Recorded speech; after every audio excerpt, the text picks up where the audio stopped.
Atlantic মহাসাগরের পারে দাঁড়িয়ে নবীর সাহাবী উকবা ইবনে নাফে বলছে যে, হে এলাকাবাসী, তোমরা বলো এই সাগরের ওই পারে আর মানুষ আছেন? তখন জনবাসী, এলাকাবাসী বলছে, ওই সাগর তো অথই সাগর, আমাদের পূর্বপুরুষ থেকে কারো জানা মতে এই সাগরের ওই পারে মাটিও নাই, মানুষ তো ফরক হবে, এ তো অথই সাগর, এর কোনো কুল কিনারা নাই।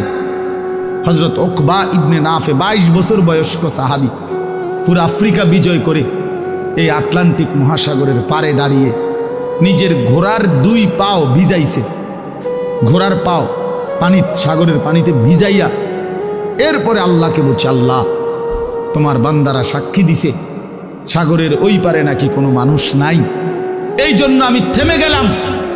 যদি খোদার কসম মাওলা একজন লোক বলতো ওই পারে একজন মানুষ আছে, আমি আল্লাহর কসম রব এই ঘোড়া নামায় দিতাম, ওই লোকটার কাছেও কালেমার দাওয়াত পৌঁছাইতাম। একজনের জন্য আমি সাগর পাড়ি দিতে রাজি আছি, কিন্তু কেউ তো বলে না, আর কোনো লোক নাই, এজন্য থেমে গেলাম। এই ছিল জিন্দেগি বন্ধু।